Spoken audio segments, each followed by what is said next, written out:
Hey, it's Jim, and this is level 1 of the CFA program, the topic on financial statement analysis, and the learning module on analyzing income statements. Let me just quickly remind you where we are in our CFA life. What's the goal of the business? Maximize shareholder wealth. We all know that. We learned that from at least going back to Modigliani and Miller in 1958. How do firms maximize shareholder wealth? What's the practicality of it? And the answer is that firms find projects that have positive net present values. Well, what are characteristics of projects that have positive net present values? And the answer, of course, is that these are projects that generate lots and lots of operating cash flows, or the firm is able to borrow at a low weighted average cost of capital. Now, we're not too terribly interested in that second component about the weighted average cost of capital. We'll do that in another learning module, but we are interested in what goes on in the income statement. So we start with revenues, and then we take out expenses, and we're left with some kind of net income. Now, of course, what we'll learn as we go through the program is how to translate or transfer net income into operating cash flows and the relationship between those two. But essentially, in this learning module, we're going to be asked to think like accountants. One more thing, what are some characteristics of projects that have positive net present values and high operating cash flows? Well, I always tell my students this: firm goal is to make something for pennies and sell it for dollars. So you shouldn't be surprised that these LOSs mention something like revenue recognition and expense recognition. And as you guys know, I always send you to the questions at the end of the learning module. And what you'll find is there are just maybe 3 questions on revenue recognition and maybe just as many on expense recognition. I'm not even sure there's one on non-recurring items back there, but that's a relatively important concept. But look at that 4th one. The majority of those 14 or 15 questions are on earnings per share, which of course, let me just go back here real quickly. At the bottom of the income statement, we have net income.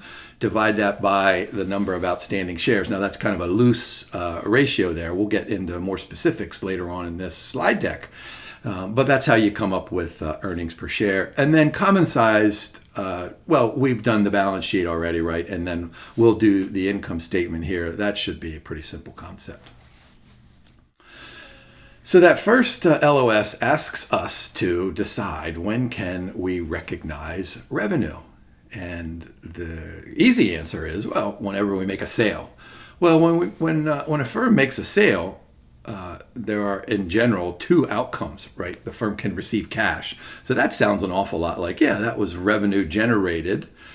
And the other choice is to accept an accounts receivable. Well, that sounds also like revenue recognition. And in many cases, it really is that simple. However, the Institute is probably not going to ask you these simple questions like, if you go to the food store and you spend $100, when does the food store recognize that revenue? Well, clearly it happens, right when your debit card goes through the machine. That's the revenue recognition. But the Institute's probably not going to ask that question. What they're probably going to do is ask you to be cognizant of the supply chain and all of the different contracts that go on inside of that supply chain. What do you guys buy at the food store? If you're like my wife and me, we buy lots of chicken.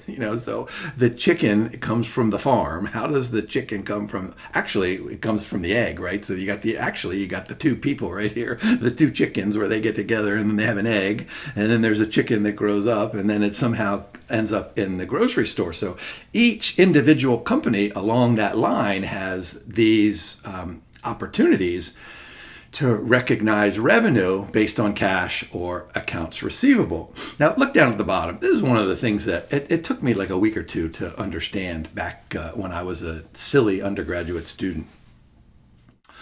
What happens if you receive cash in advance of delivery of a product or service?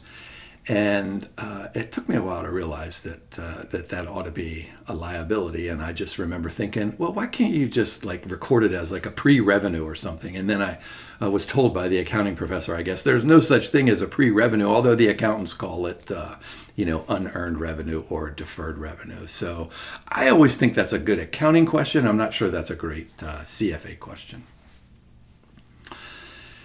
Now, as we go through these financial statement analyses, we're going to have to be certainly keenly aware of the difference between the international rules and the U.S. rules, but this is a good one here. Notice in that orange, these are convergent accounting standards. So I'm not going to read that core principle down at the bottom, but I'll go ahead and highlight a couple of things. Transfer of promised goods or services, so that's important.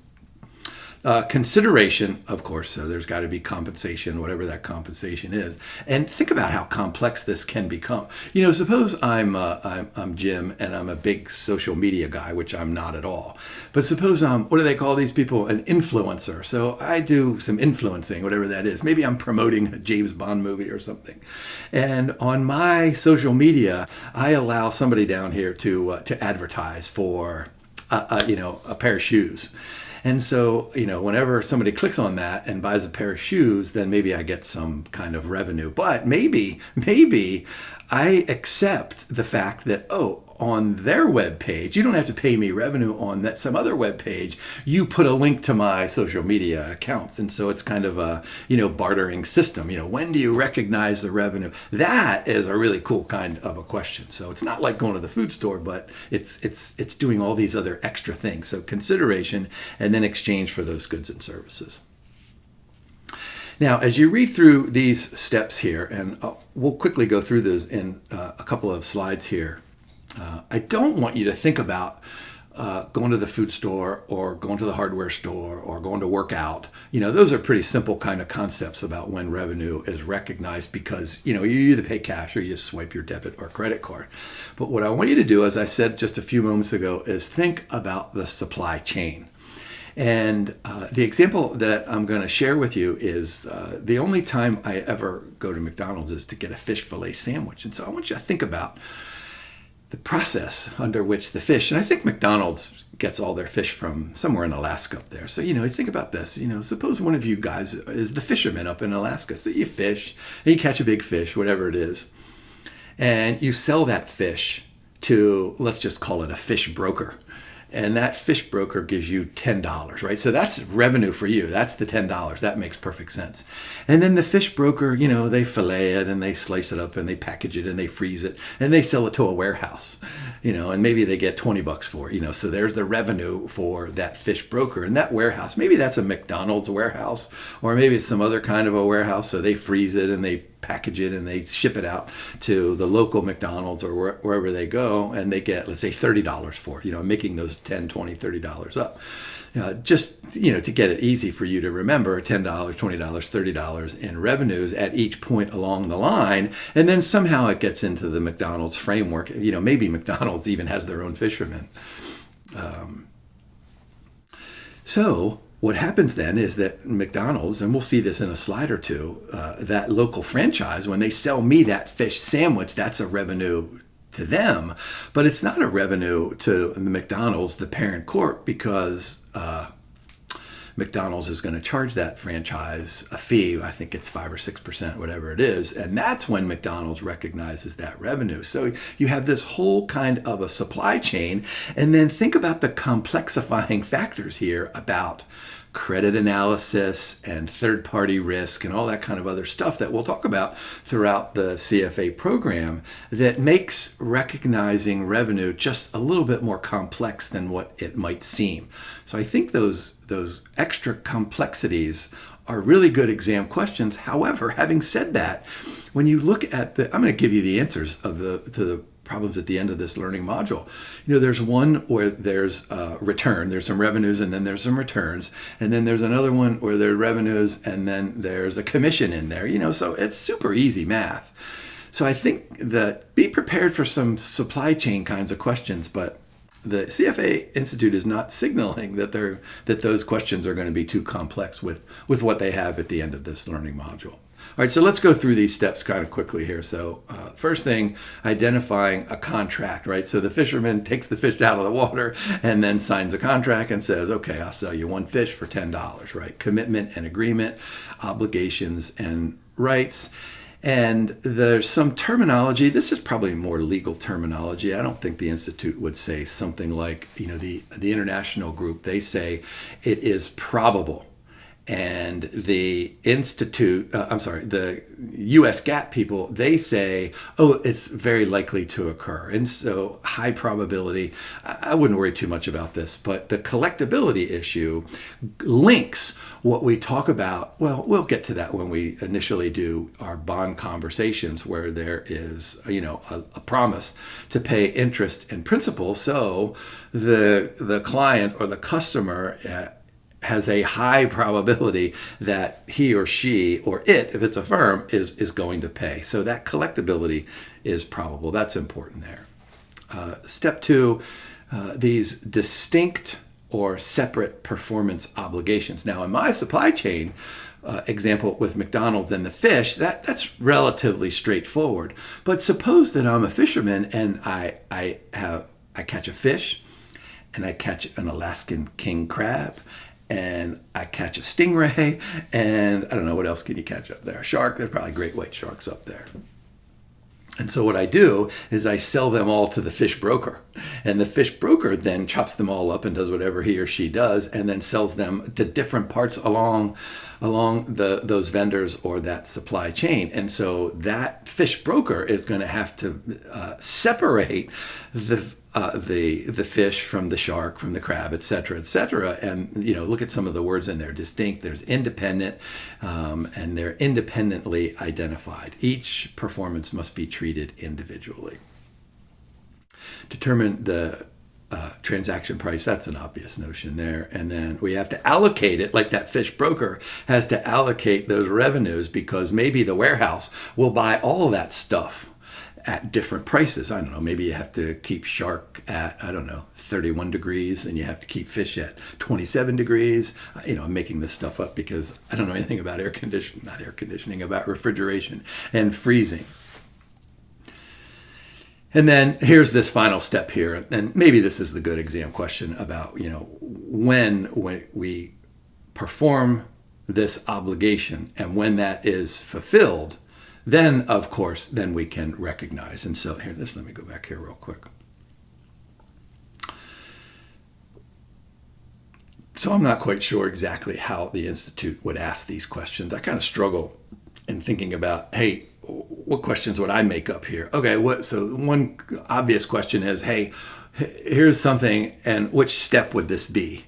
And I don't really think that's a very good question. I think some of the questions are going to be couched in terms of one of those statements or comments that the Institute likes to make, and it says something like, hey, determining the transaction price is the final step in the general principles of revenue recognition. And you would say, no, that happens somewhere in the middle, right?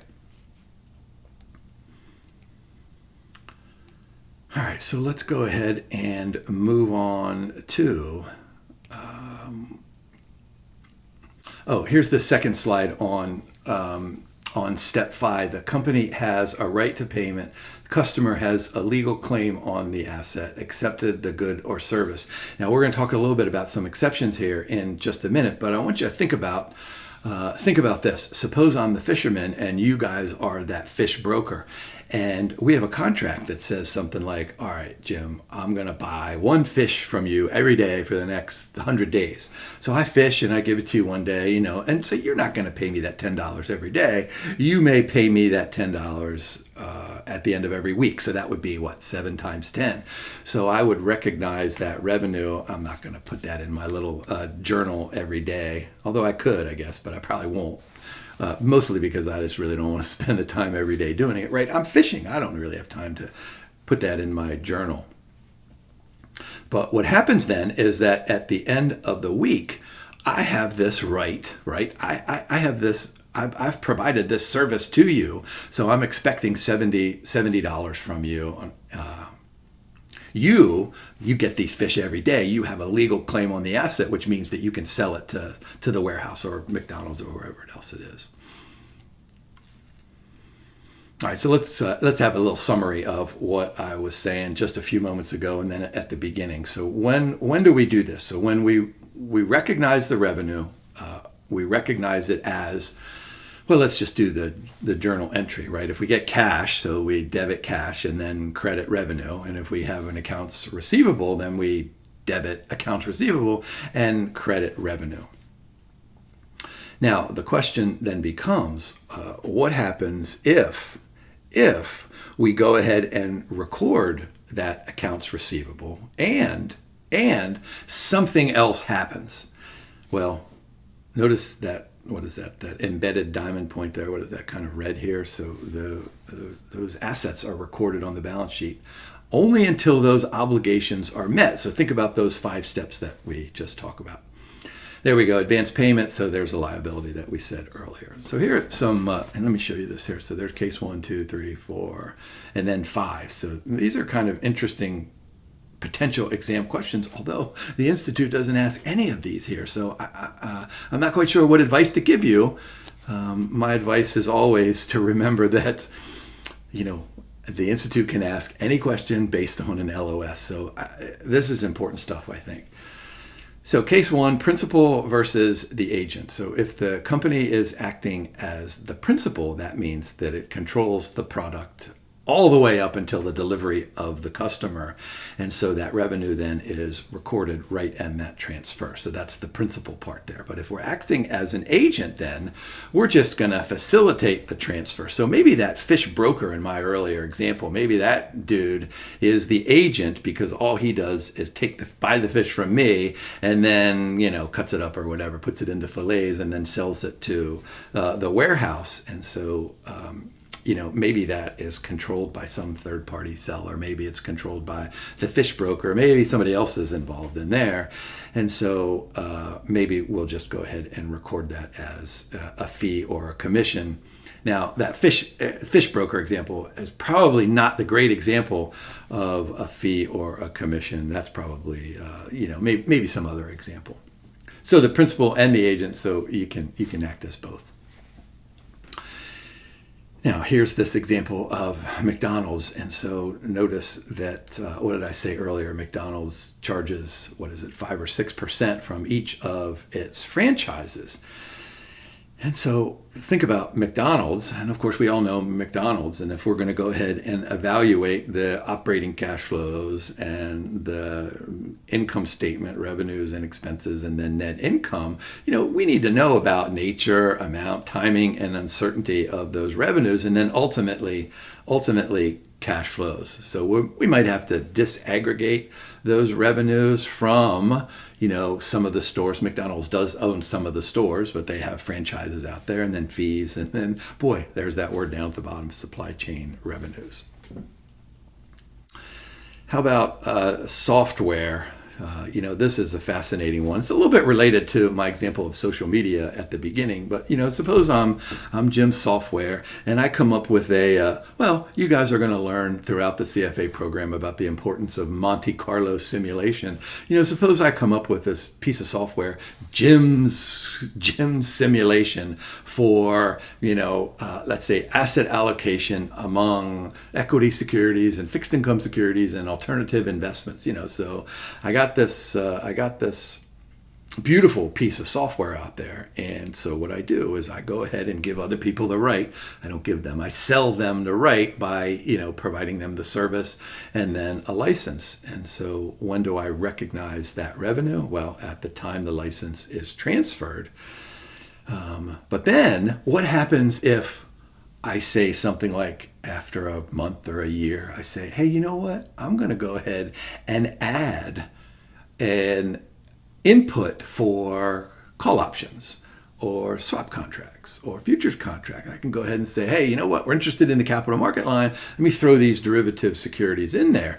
So I need to go ahead and add that. And some customers might want the adding. Some customers might not want the adding. So we can go ahead and spread that revenue over the duration of the license, depending on the terms of the contract. Here was this idea that I mentioned a moment ago about third-party risk and credit risk and default risk if we have these long-term contracts. And so, the idea is that, we sign this long-term contract. It could be for the software from the previous example. It could be for a franchise, or it could be just, what's more likely is that this will come up in terms of some kind of a construction example. Because if I agree to build a bridge, if I'm Jim's construction company and I'm going to build a bridge from, where we need a bridge? We need a bridge from the beaches of Delaware to the beaches of New Jersey. You guys ever go to that part of the country? If you want to drive, you got to drive all the way around. It takes you 100 hours. Or you can get on the ferry, and that takes you about 2 hours. But of course, if you're like me, and you get motion sickness, I'm not getting on that ferry. Why do I want to be motion sick and get sick for 2 hours on there? So let's build a bridge over there. So if I'm Jim's construction company, maybe it's going to cost $5 billion to build that bridge, and it's going to take me 5 years. Well, I'm going to sign a long-term contract. I'm going to say, I'm Jim, and I decide I'm going to go ahead and do this, and then that, and then this, and then that. And so, it's going to take those 5 years. So then what happens? Oh my gosh, there are all sorts of complicating features in there. So look down at the bottom. How are we going to do this? We're going to do it with the output method or the input method. We'll learn more about the mathematics of those things as we go through the program, but we can work through just a quick example here. Let's suppose we have a 2-year contract. 100 million and costs of 70 million. So in year one, what happens? We incur $40 million in costs. So what we're going to do is we're going to take that 40 million and we're going to divide it by our expected cost. Now remember, that cost of 70 million there up at the top, that's an expected input cost for building the bridge or whatever this construction contract is. 4 out of 7. And that gives me the 57 million. So the profit, you can just do the math quickly there, 17.14 million. Then in year 2, let's suppose that we had the 40 million in costs, and then we had allocated for another 30 million in the second year, but we have 37 million. So that gets us up to 77 million. So we need to go ahead and kind of adjust that. So the revenue is going to be the 100 minus the the 57 that we did in that first year, and that gets us the 42, and then the cost is 37, and there's our profit of $23 million. So you can see how a long-term contract, this is not something, it's not like going to the food store, like in my original example. Now, there are these bill and hold arrangements, in which case, let's suppose that I'm that warehouse in my McDonald's fish fillet sandwich, and I have all of these packages, frozen packages of fish, and I'm going to sell them to McDonald's, but McDonald's doesn't have their own kind of a warehouse. So I sell that to them, but it's still in my possession. What do we do with that? So I receive my $100, whatever that amount is. What do I do with that $100? Well, what both the international and the US GAAP people say is that, that's okay to recognize that as revenue. In fact, that was one of the questions at the end of the learning module. Notice some of the diamond points down at the bottom. These are probably the good exam questions there. So customer requests it, customer's property, physical delivery. Now recall in the beginning of our discussion on financial statement analysis, the importance of disclosures. So we need to figure out what these disclosures are for revenue. So look at the diamond points going down the left-hand column. I think any of these are probably good questions. So what are we doing? So revenue from customers based on geography and type and pricing terms, et cetera, et cetera. But we're also required to include the balances on the balance sheet that are associated with contracts, and then any significant changes in those balances. How about those long-term contracts? What have we already done, and then what are we obligated to do sometime in the future? So those remaining performance obligations. And then some kind of judgments, and this relates back to the credit risk or maybe third-party risk somewhere in there. So, suppose that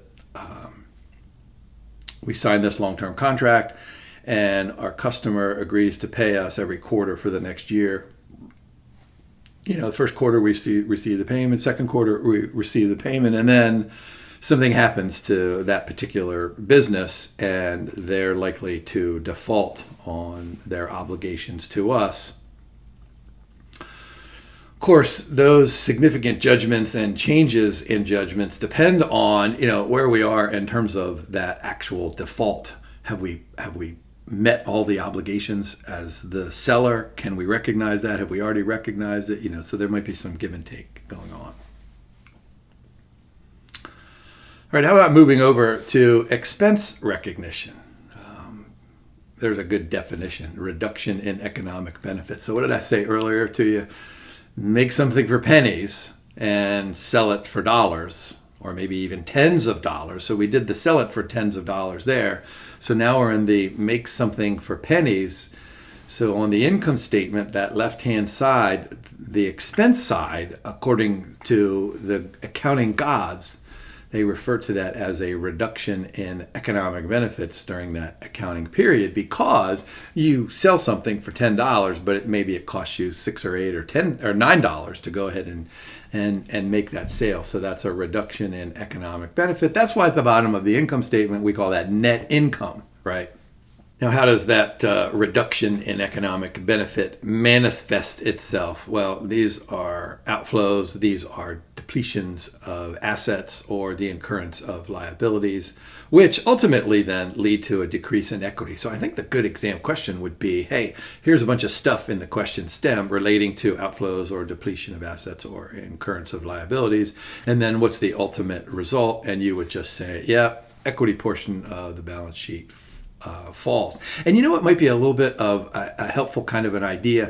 Think of, and maybe I should have said this at the very beginning, think of the income statement as just a regular old simple T account that goes into the bottom right-hand portion of the balance sheet. I mean, that really is what the income statement is, because you do the revenues, expenses. So let's just suppose you have net income, and what do accountants do? They take that net income and they throw it back into the retained earnings portion of the balance sheet.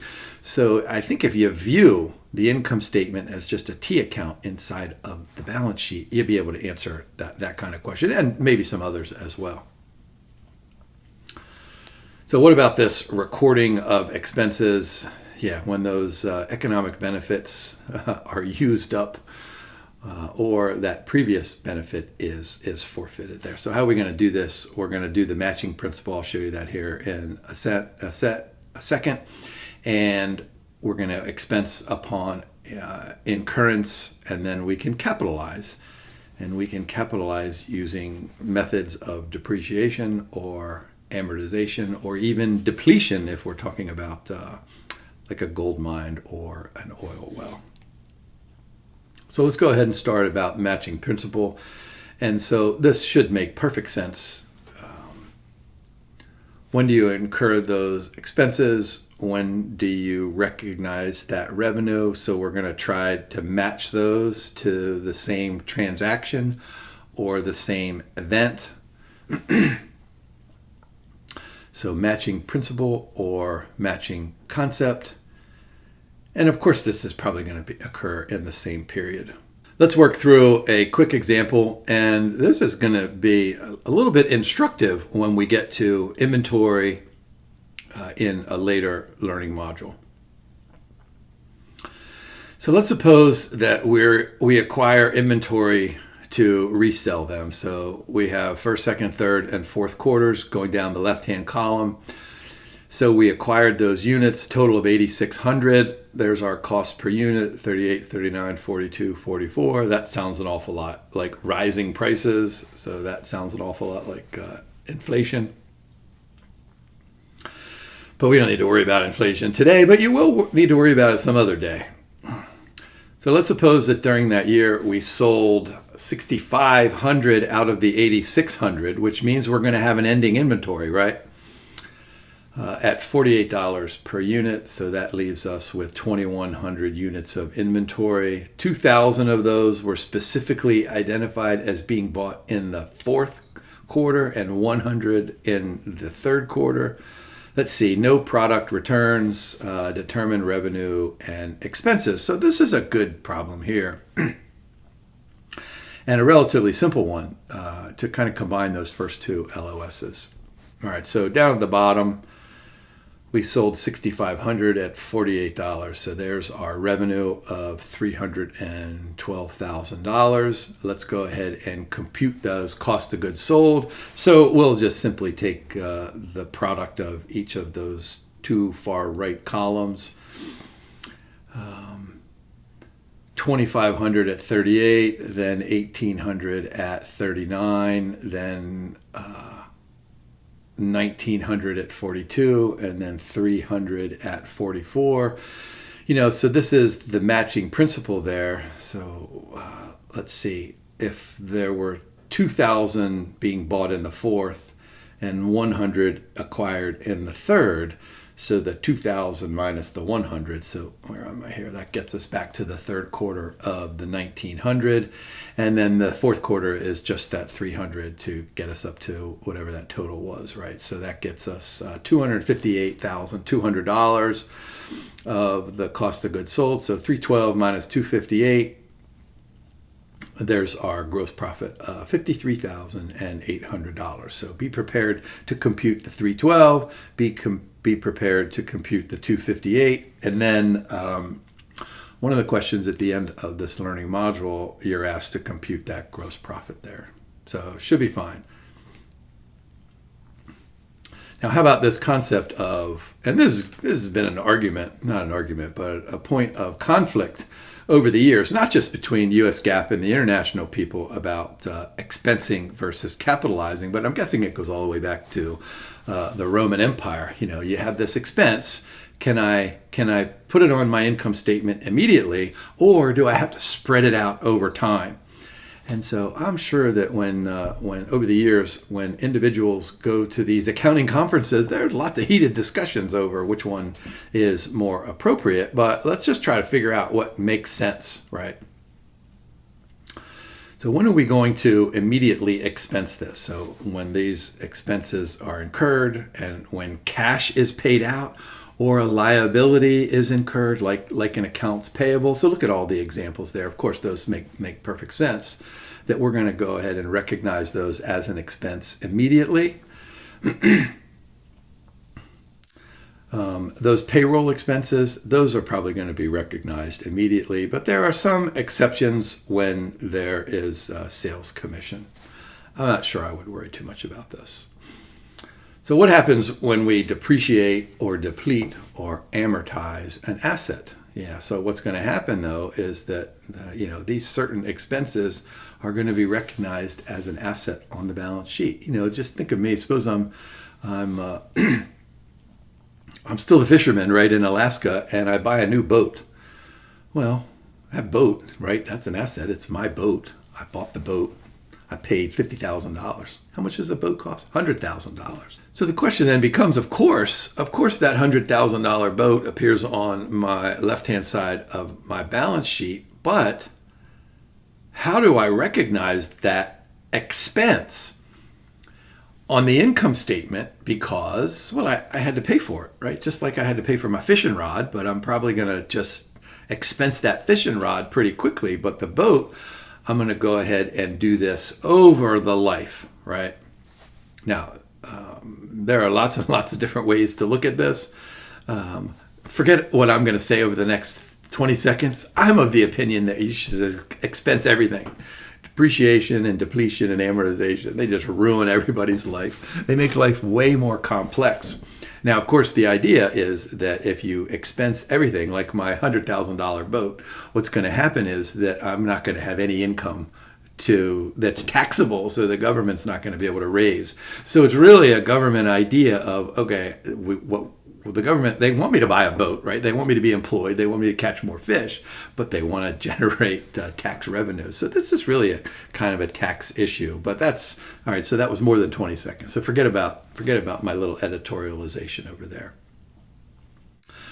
All right. So what do we know about depreciation, depletion? I'm going to add depletion in there because we have oil and gold, and amortization. And so what happens over the asset's life?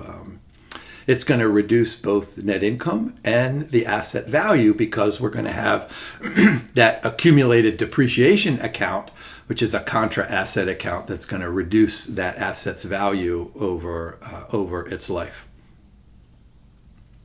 So look down at the bottom, that orange diamond point. Expenses are recognized over the asset's expected useful life. So I'm going to sound like I'm contradicting what I said just a few moments ago. I bought this boat for $100,000 and I'm going to use it for the next 10 years. So I ought to expense that $100,000, not immediately, right? That's against what I was saying earlier, but I'm going to do it over the 10-year useful life, or the expected life of that asset. And so what that's going to do is that really essentially is going to match the expenses with the revenues, because I'm going to catch fish next year and in 2 years and in 5 years on that boat. So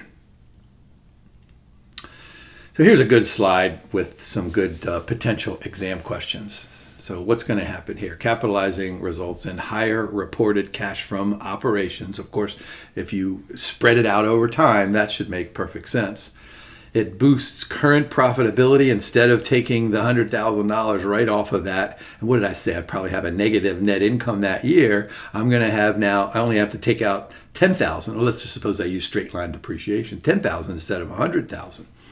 And so that's going to increase shareholders' equity, and then it's going to immediately, expensing will lower those profits immediately, but enhance future profitability. So my advice is just to go ahead and memorize what's in that shaded blue. Now let's spend a couple of minutes here getting into more detail about capitalizing of interest costs. So let's suppose that I had to take out a loan or issue a bond to pay for my $100,000 boat. Well, I have those interests, and so we'll learn that when you issue a bond, you can issue it at par value, but it's probably not going to ever occur exactly at par value. So I issue it at a premium or a discount, so then I have to amortize that thing over the life of the bond, which ought to be similar. Sometimes it's not. Ought to be similar to the life of the asset. So what is that accounting treatment? So interest costs can appear on the balance sheet as being capitalized, or the income statement as being expense. So this is kind of like the counter of what we just talked about with the asset, the boat, and then the boat expense. So this is separate, but we're looking at the right-hand side of the balance sheet, taking out a bond or issuing a bond. Now, capitalized interest is going to show up on the balance sheet as part of that asset, and it's going to be expensed over the time as part of that depreciation expense. So this is what I was referring to earlier about the $100,000 boat and then the $10,000 straight line depreciation as part of depreciation expense, which then adds to the accumulated depreciation over time. Yeah, capitalized interest in cash flows. So this is going to be an important exam question in which we're given some kind of an asset that we bought, and then what are the consequences? So look at those first two bullet points there. Part of investing cash outflows, and that when it's expense, it's going to reduce the operating cash flow. Now, remember what I said earlier, that for that revenue recognition, U.S. and the international people there pretty much converge. But here there are some choices. So just remember, in the United States, that interest has to go into an operating cash flow. And then under the international standards, you have a choice. Now, depending on whether and where that interest shows up, well, it's going to impact our interest coverage ratio. So solvency and bankruptcy and interest coverage and all that kind of good stuff, we're going to have to make certain that we use the right expense in computing those ratios. Now, how about software development costs? So this is, of course, when we expense it, it's going to result in lower net income in the current period. And then if we capitalize those development costs, they're going to result in lower net operating cash flows and higher net investing cash flows. So this should make perfect sense. I think the good exam question here is on adjustments for comparability. So on the income statement, those software development costs are considered an expense, and so we're going to exclude that amortization of whatever we've done in those prior years. Over on the balance sheet, we're going to exclude those capitalized costs. But here's the good question, I think. On the cash flows, they're going to decrease the operating cash flows and decrease that cash used in investing. And then they'll probably have some impact on some ratios down there. The learning module specifically mentions the return on equity. Let's go ahead and talk about a couple of minor issues here to finish up this LOS. You might be asked to decide whether some type of an expense recognition is either conservative or non-conservative. Deferring expense recognition is considered to be less conservative, so you might have to answer that question. And then a subsequent question on, okay, if we're conservative or are we not conservative, what kind of an impact does that have on net income and some other financial ratios? I'm not really sure what kind of a great exam question the Institute could ask about estimates. Might be just one of those statements or comments that you'd have to agree or disagree. But look at some of the estimates there. So we've got to estimate uncollectible accounts. I mean, there's algorithms and a science out there. The easiest way to do it is just a percentage of sales, warranty expenses, estimated useful lives. And of course, the government has, their advice on how to estimate the useful life. But look down at the bottom. I think this is probably a link to maybe some other learning modules and other LOSs about potential manipulation. If in fact someone says something like, hey, you know what, I'm going to go ahead and if I'm Jim in his boat, I'm going to depreciate that boat over 85 years and not just 8 years or 10 years. So be able to find potential manipulation. And so if you get some kind of a crazy uncollectible account formula. And remember, the Institute is very clever when they'll say something like, hey, here's Jim's firm. It estimates uncollectible accounts by taking the average of the number of clouds in the sky versus the number of rocks out in your garden. Clearly, that's a silly example, but it might be something where there's potential manipulation. Now, one of the things that this institute loves to test us on and prepare us for and educate us on is this idea that, we have this one set of financial statements for a particular company, but then we need to compare it against the industry. So industry comparisons, this goes right back to what we'll learn many, many times throughout the program about benchmarks. We're inside of a particular industry, and how do we compare? So what we need to do is make sure that the rules of this company are the same as the rules of this company and this company over here. And if the rules are different, then we need to make adjustments so that we can compute return on equity and say, oh, yes, of course, this firm over here has a substantially higher return on equity, even though it might not look like it with the presented balance sheet and income statement because, they're doing all sorts of crazy things out there.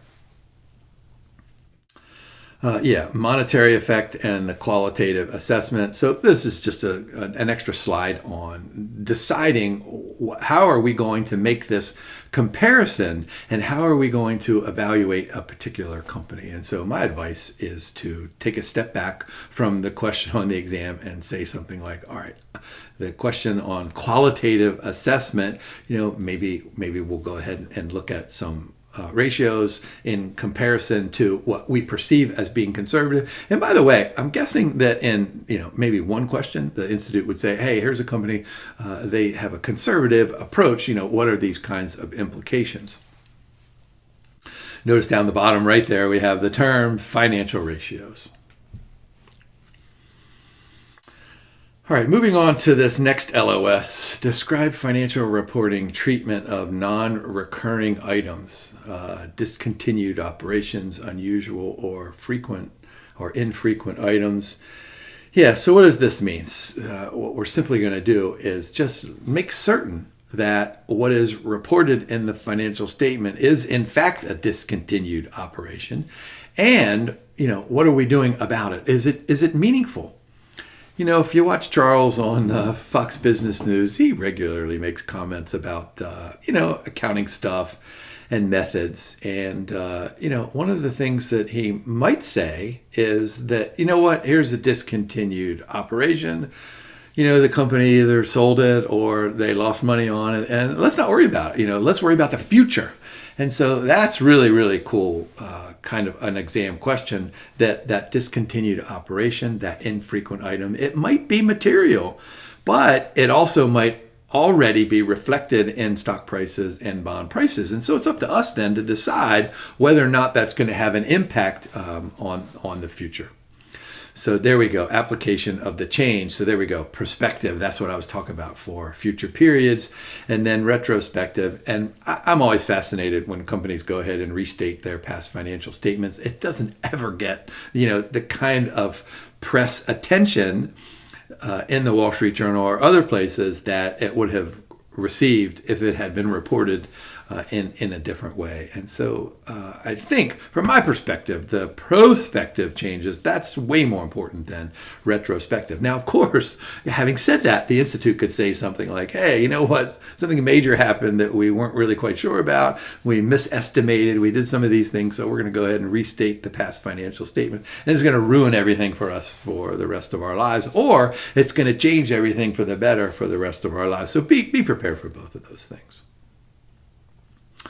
Yeah, well, we need to make sure, look at the bottom there, disclosed in financial statement notes. So if we switch from 8 years to 85 years of a useful life, right, there's manipulation that I was talking about earlier. Well, we need to tell everybody about it, and we probably need to tell everybody why that we're going to do such a thing. And then we need to take the phone off the hook, because no one's going to be happy with 8 to 85 years. Yeah, what about exchange rates here? We're going to talk in multiple learning modules about exchange rates and what happens when we have balance sheet items and income state items that are necessarily recognized in different currencies. And so how do we handle all of that? Look down at that third diamond point there. Accounting standards do not, let me emphasize that, do not require issuers to disclose the effects of the scope or the exchange rate. Okay, so that's probably an important note. Now, how long have I been talking here? I don't even keep track of this. 30 minutes, 40 minutes, whatever it is. And all that stuff is important. But if you look at the learning module questions, most of them are coming up with this LOS here. So let's go ahead and pay particular attention to how to compute earnings per share. So we'll end this slide deck with a bunch of examples here, and then we'll do some ratio stuff, and then we'll be done. So what did I say earlier? You have net income at the bottom of the income statement. Divide that by the number of outstanding shares, comma. We'll do that specifically here in just a minute. And we get earnings per share. Now, life would be really, really easy for us all if every company had a simple capital structure. A simple capital structure is one in which there are maybe some loans on the right-hand side of the balance sheet, maybe regular old option-free bond over there, and then some equity. We just call that a simple capital structure. But most firms have complexities in there. They have convertible bonds, they have convertible preferred stock, they have employee stock options. Now, of course, they could have a callable bond and a puttable bond. That's not relevant for what we're talking about here. So the complexity, the characteristic of making it complex, is that if we have some kind of a security over there that can ultimately potentially change the number of outstanding shares, then we call this a complex capital structure. So we're going to have a basic EPS, which is the simple capital structure EPS, and then the diluted EPS, which would be the complex capital structure EPS, in which we say, hey, if every bond is converted to shares, if every preferred stock is converted to shares, and if every employee exercises his or her options and increases the number of outstanding shares. So that's called the diluted earnings per share. So let's look at a couple of formulas here. So this is probably the easier question on the exam. So that basic EPS is exactly what I said to you, but we have to make a couple of adjustments here. We have net income, which is the bottom right-hand side of the balance sheet. We're going to divide that by the number of outstanding shares, but we need to make some slight adjustments. So in the numerator, make sure you take out preferred dividends. And in the denominator, make sure you go to the beginning number of outstanding shares, beginning of the year, and then the ending of the year outstanding shares, and take an average of those two. Now, notice down at the bottom, weighted average number of outstanding shares is the time weighting of outstanding common shares. And so what firms do is they take one at the beginning and take one at the end and, take the average of those two, and that pretty much gets it. But I can't imagine the Institute would ask you to time weight. Suppose that the firm, has 100 shares at the beginning of the year, and then in January issues 14 more shares. And then in June repurchases 18 shares. And then in August issues 37 shares, and then in July issues another 26 shares. If they really want you to do that, that's kind of a math question. I'd probably just pick B and move on with my life. Boy, that was terrible advice. Forget I said that. All right, so let's do a quick example here. So we have 1.2 million outstanding shares. There's some issued in March, and there's some repurchased, and then there's shares outstanding at the end. So, how are we going to be reflective of this? So this is just a simple one, not as complex as the one that I just gave you. And so let's do this weighted outstanding shares. So 2 months and 6 months and 4 months outside of the 12 months. So weighted average number of outstanding shares is $1.4 million. So you're tempted to do the 1.2 million and add the 300 and then subtract the 150. You're tempted to just use the 1.35, but there you go. Do the math. So it's 1.4 million, and there's where are those preferred shares? Way up at the top, US dollar, 300,000 in dividends on preferred. So there you go, 3.4 minus the 300. There you go, 2.21.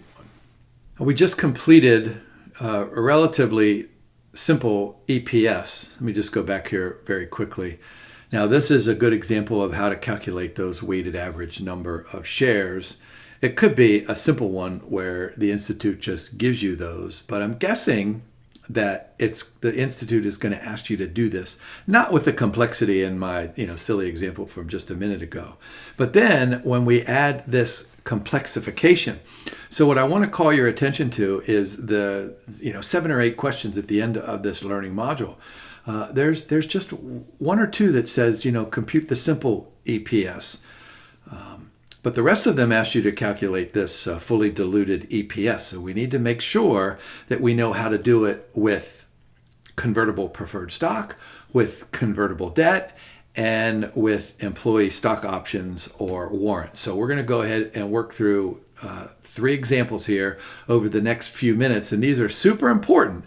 If you can master these, then I want you to go back and do the ones at the end of the learning module, and that should prepare you for the exam. So here's a good equation for that fully diluted earnings per share. Notice net income in the numerator. If we're considering convertible preferred stock, there will be no dividends. So net income is only in the numerator. We'll divide by the weighted average number of outstanding shares plus any new common shares that would have been issued with that conversion. So there's another slight adjustment to this simple earnings per share formula that I mentioned at the beginning of this slide deck. So let's go ahead and start with an example. Remember, this is convertible preferred stock. So we've got net income, 2.25 million. 600,000 shares of common stock, 25,000 shares of convertible preferred stock. So look down at the bottom there.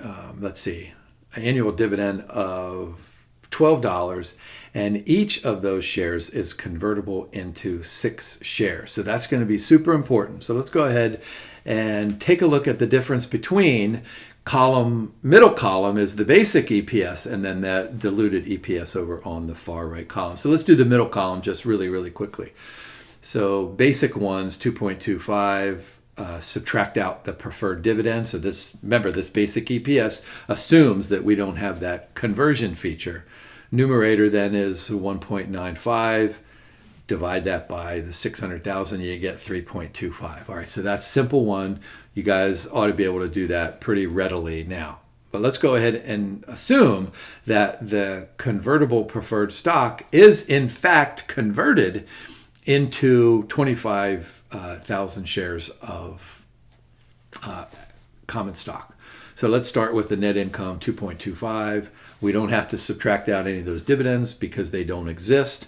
So there's the 600,000 weighted average. And so what are these preferred shares that are going to be issued? So there's 25 times 6, right? So there's 150, and that adds up to 750. So look down at the bottom. So this is the simplest of the three, I think. So we got the 2.25 divided by 750, and that gets us 3. How about if we have a convertible bond outstanding? So we're going to have to, once again, make a slight adjustment to our EPS formula. And this slight adjustment, I think, is probably the most complex of the three. So notice what we're going to do. In the numerator, we're still going to start with net income. And we'll go ahead and take out preferred dividends if there are any. But then we need to worry about that convertible bond issue that has an interest expense attached to it. And of course, that interest expense then will lower our tax liability. So we need to figure out how that's going to impact the numerator. And then the denominator is going to be those weighted average number of shares again. And then we're going to add those additional shares. So let's work through an example here. So we've got net income of $825, $780 in shares of common stock outstanding. So what do we have? We've got a convertible debt, 60,000 worth of 5% convertible bonds, which can be converted to 15,000 shares of common stock. No other convertible financial instruments were present. 25% tax rate down there. So let's go ahead and work through the same kind of a process that we did for the convertible preferred stock. So let's do the middle column just quickly. I think we can easily calculate that. What does that turn out to be? 1.06 basic earnings per share in the denominator. But then let's go ahead and figure out what this diluted EPS is going to be.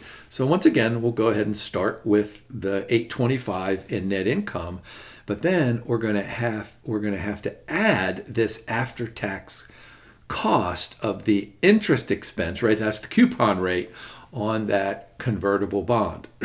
So look over in the blue box to the right, and you'll see how we're going to compute that. We're going to take the 60,000 times the 5% coupon rate, but then we need to multiply it by 1 minus the tax rate. We were given the tax rate, right? There it is, 25%.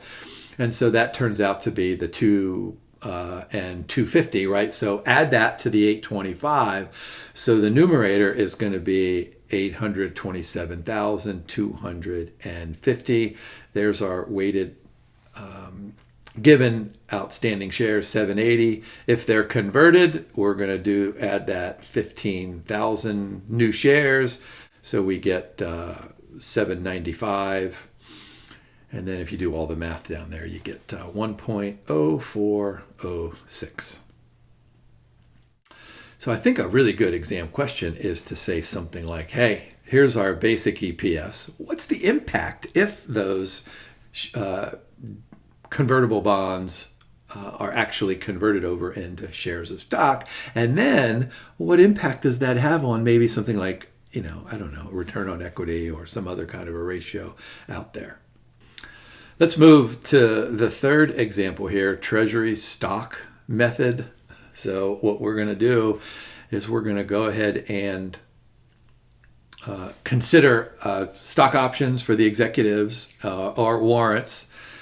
We're going to assume that these options or warrants are exercised, right? Fully diluted. That gives us this diluted EPS calculation. So look at the implications.